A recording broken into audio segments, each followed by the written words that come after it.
My parents always favored my sister, the so-called golden child, and supported her. I am a 20-year-old woman, and my sister Mia has always been loved by our parents. She is just 10 months younger than me, and we attended the same school, so we were always competing with each other. We were in the same grade, and I was always at the top. I have surpassed her academically and in other areas, and I have been superior in every competition. I have consistently maintained excellent grades and planned to study data science at California Institute of Technology. On the other hand, my sister was deeply interested in biology and made significant achievements in the field of microbiology, though mainly theoretical with few practical outcomes. Despite being a diligent scholar, my parents refused to pay for my college tuition. In my senior year of high school, after discussing my prospects of attending California Institute of Technology with my parents, they agreed to pay my tuition. My father has been managing a company inherited from my grandfather since childhood, and our family has been wealthy from the start. Nevertheless, my parents always felt uneasy when using their own funds. During his college years, my father was told by my grandfather to work and pay off his debts before inheriting the company. I worried that my father might make similar demands on me, but my parents always reassured me with promises. When the time comes, they will ensure I can attend the university I want without worrying about tuition fees until the last few days. When I was in my senior year, college applications had already started, and my parents had promised to pay the full amount for the university if I got accepted into California Institute of Technology. Over the past 4 years, I received an acceptance letter from California Institute of Technology, but when Mia failed to get into her desired university, my parents changed their minds, decided not to pay for my tuition, and arranged for both of us to attend a mediocre university so Mia wouldn't blame herself. To be fair, she was aiming for Cornell University. It was an unreasonable choice, because her grades clearly did not reach that level. Frankly, she was always an average and unremarkable student.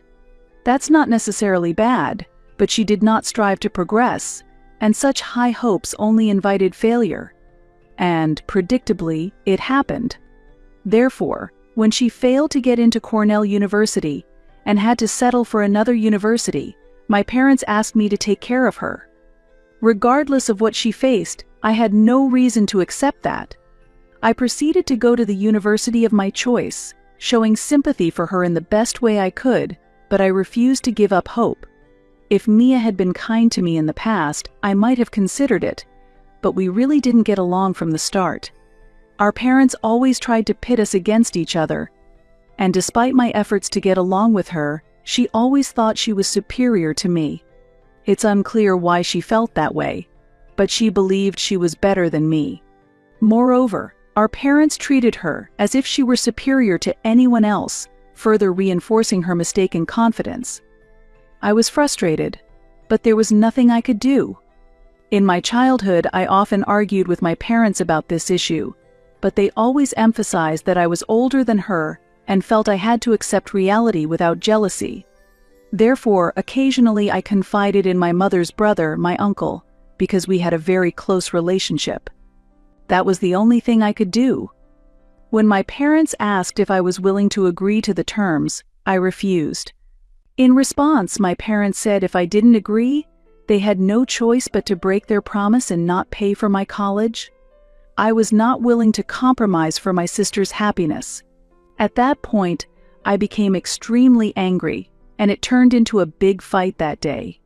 My parents' actions were very unfair in many ways, and they had been giving me false hopes for many years. Therefore, I wasn't even motivated to look for a job or internship to increase my income, and I told no one about the student loans. I understood that attending college while earning tuition would be extremely difficult. I was placed in a very difficult situation. My parents were too focused on pursuing their own interests, neglecting my situation, and only caring about Mia. Arguing with my parents was futile.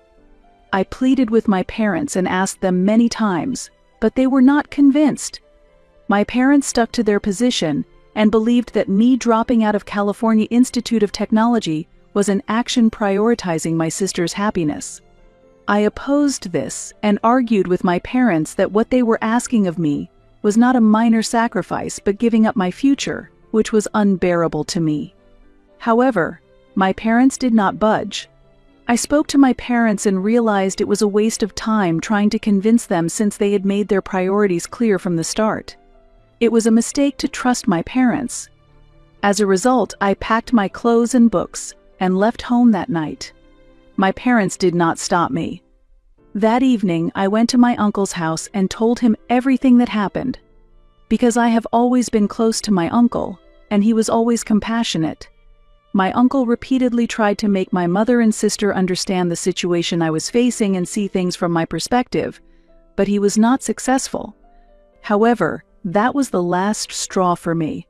Eventually, I pleaded with my uncle to support me in any way he could, as I could no longer live with my parents, and asked him to somehow support my sister as well. I requested to be a co-signer for the loan and planned how I would repay the debt later, but all I actually needed was that support. When I arrived at my uncle's house, I was in a state of extreme anxiety, but my uncle reassured me and gave me a chance to talk about my situation. Afterward, he told me to be at ease, because he would pay the tuition. When I heard that my uncle would take on all the responsibility, I was filled with immense gratitude. This meant I would be freed from student loans and other financial concerns. My uncle kept his promise, and he covered all expenses so I could attend college and secure a job as planned after graduation. My uncle, who earns a good income as a doctor, chose to invest in my education rather than use his savings for his future, a true testament to his generosity. I am forever grateful to him. Throughout my first year in college, I had no contact with my parents.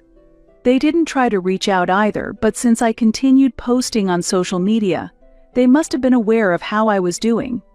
Although I had blocked them, I still had contact with other relatives, and I know some of them continued speaking with my parents. When my uncle learned about what my parents had done to me, he immediately cut ties with them. Since I didn't expect any contact from my parents, I was shocked when, just last week, they decided to visit me at college, showing up unexpectedly. At first, I considered avoiding them, but curiosity got the better of me, so I decided to meet them. We went out for lunch together. After the meal, my parents apologized for their past actions and expressed a desire to mend our relationship. Though I remained skeptical, I decided to give them another chance. At that time, they hadn't brought Mia along, and when I asked about her, they explained that she had chosen to participate in community activities and planned to reapply to college next year. During the conversation about Mia, they openly expressed their dissatisfaction with her, calling her a disappointment and depicting her as a failure in an attempt to justify their actions toward me. I remained suspicious throughout the entire exchange. Toward the end of the visit, they revealed an additional motive for reaching out to me, stating that since I seemed to be enjoying my time, they decided to bring up something. They explained that they were negotiating a deal with a prominent investor and were deeply involved in discussions with him. My parents had recently joined the board of directors, as the catering service they ran sought to enter the luxury market, and this businessman, through his connections in event management, was the perfect partner to increase revenue by expanding elite-level events. They had multiple discussions with him, and while still figuring out a solution to his proposal, they needed my help. Apparently, a few days before our meeting, he had mentioned that his son was about to enroll at Caltech, and my parents, proud that I attended Caltech, now wanted to introduce me at a business-related party to meet his son and offer any advice or guidance he might need. They agreed to this but found themselves in a tough spot. In truth, my relationship with my parents had been strained, and their real reason for visiting me was to attempt a reconciliation so they could invite me to the upcoming party. They felt this would advance their deal with the investor. Additionally, they hoped that I'd speak positively about them in public, enhancing their social image. Some may wonder what benefit I would gain from attending this party. I thought the same. My parents were aware that I had first turned to my uncle for help, and if I agreed to assist them, they offered to pay me more than double the amount I needed. Thus, I agreed to attend the party under the condition that I speak favorably about their investor appeal, receiving twice the amount offered as compensation. For my parents, this was not an unacceptable offer, so I agreed, though my true intentions were entirely different. 3 days ago, I attended the party with my parents, and upon arrival, I followed the plan as agreed. After I was introduced by my parents, having promised to fulfill everything they had asked of me, I took action to ensure they understood how I felt about them. I decided to be as honest as possible, explaining the entire situation to the investor. I began by expressing gratitude for reconciling with my parents. As he looked confused, I went into further detail. After a year of no contact with me, my parents reached out solely to gain his investment, aiming to make him part of the deal, and strictly speaking, I had to thank him for everything. I also shared how my parents, after 4 years of promising to pay for my college tuition, ultimately backed out of their commitment. This happened because my sister hadn't been accepted into her desired university, and to avoid burdening her, they expected me to bear the financial responsibility. I gave up my dream to protect her feelings. And because I felt I had made the right choice, my parents distanced me from their lives. Those around, including the investor, were stunned by my story. After that, there was little left for me to do, so I called a taxi and returned to college, a mere 45 minutes away. Meanwhile, my parents continued trying to reach out, creating numerous social media accounts and changing contact details to approach me, but it was all very hectic. After I blocked their initial attempts, they accused me of breaking the agreement. Upon hearing my remarks at the party, the investor stopped responding to my parents, which caused me no trouble at all. The only reason I am here now is due to my uncle's advice. I wanted to discuss the recent events, hoping to make him laugh, as I had finally achieved some form of retribution for what my parents had done to me a year ago. However, my uncle did not find my actions amusing. People often see my behavior as vengeful and mean-spirited, but my uncle expressed that I shouldn't have done anything and conveyed my lack of willingness to support my parents. Since then, each conversation with him feels increasingly distant, which troubles me greatly. Later, I apologized to my parents for mistakenly conveying my work schedule and agreed to help with their business. A week after the party, driven by emotion, I reached out to my uncle, asking to speak face-to-face. He agreed, so I visited his house yesterday. Having barely spoken for about a week, there was a slightly awkward atmosphere. The situation was tense when I arrived, but as the conversation progressed, I felt reassured, realizing I didn't need to feel guilty or apologize to my parents. My uncle is someone who respects my opinions. I confided in him that although my parents had promised support for 4 years, they ultimately abandoned me, choosing to protect my sister instead. If they had faced financial issues or another reason preventing them from paying my tuition, I might not have been so angry. However, they expected me to sacrifice my dreams for my sister, and when I refused, they grew angry with me. This fact deeply hurt me. Although my uncle already knew the situation, I hoped that by having an emotional discussion, he could better understand how hurt I was. I also shared how I had always strived to make my parents proud, yet constantly felt treated as secondary. However, it seems that was not enough. I felt a strong anger towards my parents. On the day of the party, I decided that I would make my parents understand that their actions were wrong and, if necessary, I could deceive them with confidence. I was not going to accept being belittled. Upon hearing my story, my uncle simply said that if I truly believed I was right, he should not say anything. I didn't think my conversation with my uncle was that significant, but I was surprised by his reaction. I thought that by explaining my feelings, my uncle would understand that my actions were driven by anger. It may not have been the right thing to do, but if it made me feel better, my uncle should have left me alone. I am not a perfect saint. Always taking the right actions and being used by others is something I cannot accept. It was despicable for my parents to make me accept that foolish little deal and pretend as if I was supporting them for money. Therefore, I told my uncle that he could ignore me if he wanted, but it meant that I would not receive any financial support from him. This was a bold statement for me, as I had no other means and could not foresee the outcome if this issue was not resolved. However, my uncle softened his attitude and stated that there was no need for me to be upset with him. He simply expressed disappointment that I had chosen revenge instead of letting go of the past. Afterward, my uncle patiently explained that revenge is never a means to improve one's life, and I agreed with him. I recognized that my actions were probably not right and not even ethical, and I told my uncle that I had no other choice.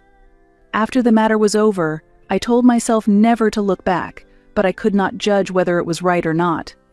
However, at least I was able to resolve the disagreement and clear up any misunderstandings. As I left, we both took the situation lightly with a smile, and now I feel that everything is going smoothly. My parents still seem worried and are trying to contact me, but I am ignoring their attempts. 10 days after the party, my parents sent me a text message, but it only irritated me. Tonight, my parents are at my university again. When I refused to meet them at the reception, they said they would not leave until I came down to talk. So I left my room and went to meet my parents. Fearing being embarrassed on campus, I decided to meet them at a nearby cafeteria. Mia was already there when I arrived. What surprised me was that Mia, whom I thought had done nothing last year, clearly had been working out at the gym, and her physique had changed significantly in just 1 year. We used to have nearly the same physique, but now she looked like a model, and she was giving me a provocative look while flaunting her new appearance.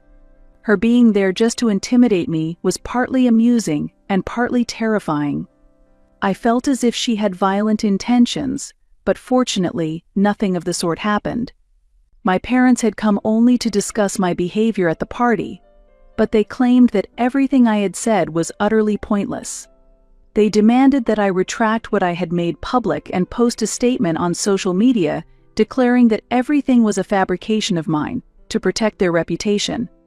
After being banned from the investors' events following the party, my parents demanded that I publicly explain the situation. I clearly refused. The reason was that my parents themselves knew what I had discussed with the investor. They tried to bribe me by offering to write a check for any amount I asked, but I firmly refused, telling them that money could not buy my agreement or actions. As I was about to leave, my father became angry, slammed his fist on the table where we were sitting, and insisted that I should not leave until this matter was resolved. The restaurant was located away from other diners, and since I personally knew the owner, she did not kick us out. It was clear that something was happening. I was starting to find it difficult to keep my cool, and knowing that the owner would call the police immediately if Mia tried any violent actions helped me not to be afraid of her. Then I confronted my parents and told my father that he no longer had any right to order me around. I left home when my father refused to pay for my college tuition.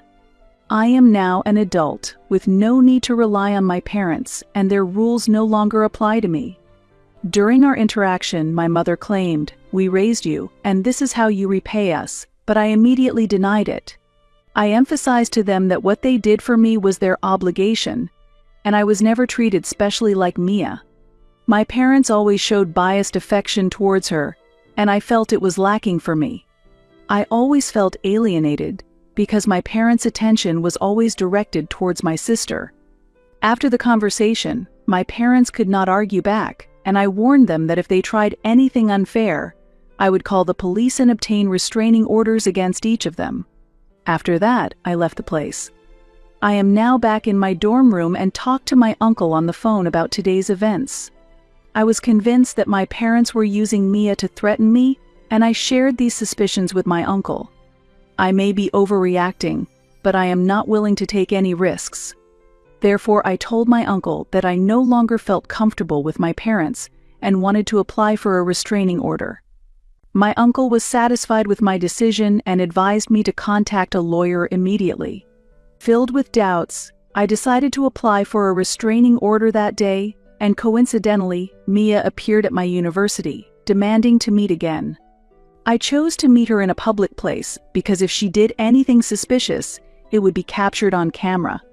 She insisted that I should apologize to our parents because they were very angry about my actions. I firmly refused. She emphasized that an apology was necessary and threatened that if I did not, I would be punished. I inadvertently replied that I was not afraid of people like my parents. At that moment, she made a move towards me. Fortunately, the entire incident was recorded on surveillance cameras, which will undoubtedly help when I obtain the restraining order. Instead of hitting my face, she grabbed my cheek forcefully. It was very painful, but this incident has made it easier to obtain a restraining order, for which I am grateful. 3 months after applying, the court recognized my claim and issued restraining orders against my parents and Mia. The fact that Mia's violent actions were recorded on surveillance cameras served as decisive evidence in court. Throughout this difficult time, my uncle has been a steadfast pillar of support, and his introduction to a reliable, excellent lawyer was a great help. My academic performance remains very strong, particularly in the field of data science, where my achievements are increasingly recognized. As the end of my sophomore year approached, I was fortunate to receive an offer for a summer internship from a leading technology company. Unexpectedly, I received shocking news when a relative on my mother's side suddenly contacted me to inform me that my grandfather, whom I had been close to since childhood, was seriously ill and hospitalized. His last wish was for reconciliation among the family members. After discussing with my uncle following years of family conflict, I ultimately decided to visit my grandfather. My parents and Mia were also present in the hospital room, but they avoided speaking directly to me due to the restraining orders. My grandfather held my hand and, with his last strength, assured me firmly, "Your choices were not wrong." Furthermore, he advised my parents and Mia that since each of us walks a different path, we should respect each other's choices. A week after he imparted these final words, my grandfather passed away. His words resonated within each of us, embedded deeply despite the profound sadness that enveloped our family. At the funeral, we did not exchange direct words, but the hostility I had once felt had already receded. Half a year has passed, and I continue to focus on my studies. My sister Mia has started a new life at a local university, while my parents are fully committed to rebuilding their business. My uncle often says, "Time resolves many issues, but for now, I am not actively seeking to mend my relationship with my parents or Mia."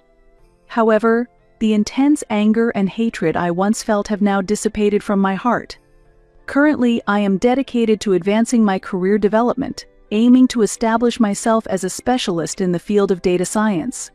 Occasionally, I remember the warm words left by my grandfather and quietly hope for a true reconciliation with my family someday. Sometimes I open the family album and look at old photos. These photos bring a sense of nostalgia and a certain melancholy, but no longer the sharp pain of the past. This can be considered part of the growth and change in life's journey.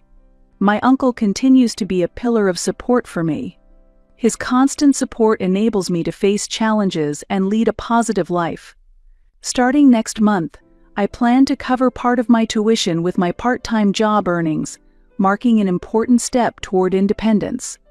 Thus, my life is entering a new chapter, accepting the past while walking my own path with a firm resolve, never forgetting it.